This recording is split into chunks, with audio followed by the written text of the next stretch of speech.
निवडणुका जाहीर झालेल्या आहेत. मुंबई महानगरपालिकेच्या निवडणुकीकडे संबंध देशाचं लक्ष असणार आहे, कारण सध्याची जी काही सामाजिक आणि राजकीय परिस्थिती मुंबईची आहे ती वेगळी आहे. काय प्रतिक्रिया आहे? मुंबईची राजकीय सामाजिक परिस्थिती काही वेगळी नाही. जे सत्तेत आहेत त्यांनी ती वेगळी करण्याचे प्रयत्न केलेत. कितीतरी हजार करोड 91,000 करोड ठेवी होत्या, त्या 71,000 करोडवर आणण्याचं काम यांनी केलं. आज महानगरपालिकेतल्या लोकांना पेन्शन पगार हे वेळेवर मिळत नाही आहेत. त्यामुळे ते बदल या लोकांनी नक्की घडवले. निवडणुका जाहीर झाल्या, निवडणुका जाहीर व्हायच्या आधी ज्या मतदार याद्या आल्या त्या याद्यातले घोळ ह्यांनी काढले की नाही काढले याच्याबद्दल कुठेच जनतेला सांगितलं गेलं नाही आहे. जिवंत व्यक्तीला मारून टाकलंय, म्हणजे स्वर्गवासीय दाखवलंय. आणि जे स्वर्गवासी आहेत ते एकेका पाण्यावर धादा आहेत. त्याच्यामध्ये दुबार 4 आहेत, खरोखरचे दुबार 2 आहेत. मग जर एका पन्नावर, म्हणजे ह्यांचं पन्ना प्रमुख, तर पन्न्यावर जर 30 असतील तर त्याच्यामध्ये ॲक्च्युअल मतदान करणारे फक्त 6 ते 8च आहेत. असं आता प्रत्येक पन्न्यावर दिसायला लागलंय. जर असं असेल तर मला तेच म्हणायचं आहे, निवडणुका जाहीर करण्याचं काम निवडणूक आयोगाचं आहे. निवडणूक आयोगाने जाहीर केले, सगळ्यांनी त्याचं वेलकम केलं. पण ॲक्च्युअल मतदान जे करणारे आहेत त्यांना दुबार दाखवलेत, त्यांना बाकी काय दाखवलं आहे, त्यांच्याबद्दल काय झालं ते काहीच नाही बोलले. याचा अर्थ आम्ही जसं रेमटवू किंवा आम्ही जसं फरफटवू तसं जनतेने पण आणि सगळ्या पक्षांनी आमच्यावर फरफटत आलंच पाहिजे. पण ताई, आपण जर बघितलं मतदार यादी अजून देखील दुरुस्त केली नाहीत. दुरुस्त केल्यानंतरच निवडणुका घ्या असं ठाकरे म्हणत असतील, सगळ्यांची मागणी होती. अगदी भाजपाची पण होती, सगळ्यांचीच मागणी आहे. पण भाजप नंतर बोलायला लागला. आत्ता त्यांना माहिती होतं वाटतं इतक्या लवकर होणं असणारच.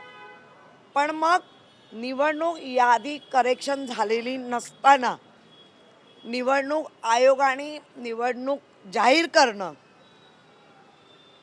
हे कितपत योग्य आहे? हे प्रत्येक वेळेला उठायचं आणि कोर्टातून न्याय आणायचा.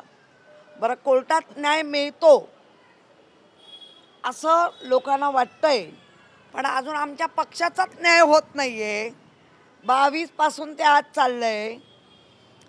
तर मग ह्या न्यायाची तरी काय अपेक्षा? किरीट सोमय्या लिखित कोविडची कमाई अशा प्रकारे पुस्तक लिहिलेलं आहे. त्याचा प्रकाशन सोहळा पार पडलेला आहे आणि एकंदर 4 जणांना गंभीर आरोप केले आहेत. उद्धव ठाकरे, आदित्य ठाकरे, किशोरी पेडणेकर आणि संजय राऊत असे 4 आरोप केलेले आहेत. बघा, माझ्यावर जे त्यांनी आरोप केलेत ते पुस्तक कोणी लिहू शकतो. सोमय्यांच्या आता कितीतरी काय आलेलं आहे. परत पण पुस्तक काढतील. पुस्तकावर जाण्यापेक्षा लोकशाहीला मानता तर त्याच्यामध्ये सिद्धता आली का? खोटे आरोप कोणी करू शकतो आणि केलेच आहेत. त्या गोष्टीला बळी पडायचे ते पडतील, परंतु ह्या गोष्टीला इलेक्शनच्या तोंडावर हे असलं काहीतरी उघडं नागडं प्रदर्शन करणं हे बरोबर नाही. साटम यांनी सुद्धा गंभीर आरोप केले. त्यांचं म्हणणं की मागील 25 वर्षांनी आमचा महापौर नव्हता, आमचा स्टँडिंग चेअरमन सुद्धा नव्हता, रिमोट कंट्रोल हा मातोश्रीवर होता ना. मांडी लावून बसत होतास ना, मी पण होती तुझ्या बरोबर. त्यामुळे एवढा आवाज करून बोलून नाही चालणार. महापौर होता म्हणजे ताकद होती आहे. त्यामुळे तुम्ही काही आत्ता बोलाल, कारण सत्ता बत्ता पैसा भरपूर आहे, वाटेल त्याला तुम्ही कुठेही नेऊन टाकू शकता, म्हणून या आवाज आहेत. मग 25 वर्षात काय शिवलं होतं तोंड? का नाही तेव्हा उघडलं? आत्ता तुम्ही 2017ला आमच्याबरोबर नव्हता, आम्ही कबूल करतो. तरीसुद्धा 2017 2019 महापौर पक्षाचंच बसलं ना, तेव्हाही तुम्ही होता. तुमच्या महापालिकेतले नगरसेवक किंवा तुम्ही इम्प्रूव्हमेंट भोगली, BST भोगली, स्टँडिंगच्या नंतरची सगळी पदं तुम्ही भोगली.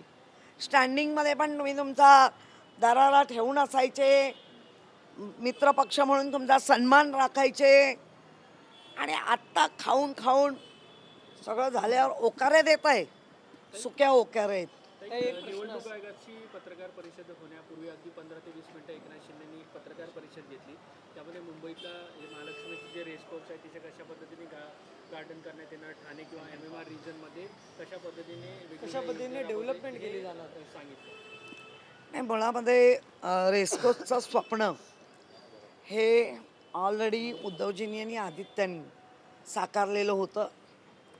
ही पक्ष फुटाफूट झाली नसती, महानगरपालिकेच्या वेळेवर निवडणुका लागल्या असत्या, तर आपला जो रेस्कोचा एरिया आहे तो अति डेव्हलप होऊन चांगला लोकांसाठी एवढ्यात लोकार्पण झालं असतं. लेट झालं आहे, पण आता काय, लोकांना भुलवण्यासाठी माहिती होतं 15 मिनिटात डिक्लेअर होते, त्याच्या आधी लोकांना भुलवायचं आहे, बोलवलं. ताई, आपण जर बघितलं निवडणूक दिवसामध्ये ठाकरे बंधूंची युतीची घोषणा होण्याची शक्यता आहे, कसं पाहताय? नाही, मी आनंदानेच पाहते त्याच्याकडे. शक्यता आहे, नाही होणारच, आनंदाने पाहते. पण काँग्रेसकडून असा नारा दिला जातो की आम्ही मुंबई महापालिका स्वबळावर लढणार आहे. वर्षा गायकवाड बघा, 2017च्या 2002-17च्या सगळ्या इलेक्शन प्रत्येकाने वेगवेगळ्या लढल्या आहेत, प्रत्येकाने. त्यामुळे ह्या याच्यात काही नवीन नाही.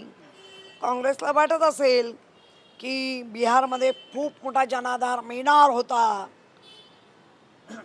तर आत्ता वाटत असेल तर त्यांचं वाटणं त्यांच्याकडे. पण आम्ही महाविकास आघाडी आणि राजसाहेब ठाकरे यांना घेऊन चाललेलो आहोत. पण ताई, आपण जर बघितलं शीतल म्हात्रे बोलतात ते की ज्यांच्याकडे उमेदवारच नाही ते काय जिंकायची भाषा करतात. कोण शीतल म्हात्रे? कोण? पारू ग पारू. निवडणूक आयोगाने मोठा निर्णय घेतलेला आहे. एक म्हणजे ईव्हीएम मशीनमध्ये जेव्हा ती उमेदवारांची यादी असते त्यावरती पहिला क्रमांक याचा राष्ट्रीय उमेदवाराचा असेल, राष्ट्रीय पक्षाचा जो उमेदवार त्याचा क्रमांक पहिला असेल. अचानक निर्णय घेतलेला आहे, कसं पाहिजे निर्णयाकडे? काय काय? ईव्हीएम मशीनमध्ये उमेदवारांची यादी असते ना, लिस्ट असते ना, त्यामध्ये वरचा जो पहिला क्रमांक असेल तो राष्ट्रीय पक्षाचा उमेदवार असेल. असं झालं नाही पाहिजे, अल्फाबेटिक प्रमाणे झालं पाहिजे. हा, आपण अल्फाबेटिक बाबाने निर्णय घेतला म्हणजे वाटेल ते घेत आहेत, सांगायला सोपं. अनेक दिवसांमध्ये राज ठाकरे असतील, उद्धव ठाकरे असतील, कौटुंबिक किंवा इतर कार्यक्रमामध्ये त्यांच्या वारंवार भेटी होत आहेत. मात्र निवडणुका जाहीर झाल्या तरी कुठे अजून युती संदर्भात निर्णय जाहीर केला नाही. काय विलंब का होतोय नेमका? नाही, मला त्यातलं नक्की माहिती नाही. जरी विलंब म्हणता येणार नाही, पण लवकरच होईल. ताई, आपण जर बघितलं की देवेंद्र फडणवीस म्हणतात की ठाकरे बंधू असतील किंवा महाविकास आघाडी हे एकत्र आले तरी जिंकणार नाही, आम्हीच जिंकू, असं ते म्हणतात. हो, बरोबर आहे, असं त्यांना बरोबर वाटतंय. सत्ता बत्ता बाकी सगळं आमच्याकडेच आहे, पण त्यांना माहिती नाही ह्या मुंबईत 10 आमदार एवढं सगळं असताना पण निवडून आले. त्यामुळे मुंबईची सत्ता उद्धव बाळासाहेब ठाकरे आघाडी आणि राजसाहेब ठाकरेच जिंकतील. 2 ते 3 दिवसामध्ये राजकीय युती दोन्ही ठाकरे बंधूंची अधिकृत पद्धतीने जाहीर होईल असं म्हणता येईल का? याच्याबद्दल आम्हाला अद्याप कुठलीही माहिती नाही. ज्या दिवशी माहिती मिळेल त्या दिवशी मी तुम्हाला देईन. 16 जानेवारीला मुंबई माफिया मुक्त होणार, अमित चटम म्हणतात.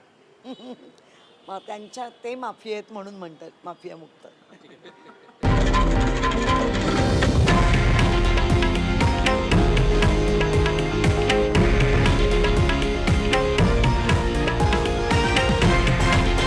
हे आहे देशातील नंबर 1 न्यूज नेटवर्क आणि आपण पाहत आहात TV9 मराठी, एकमेव.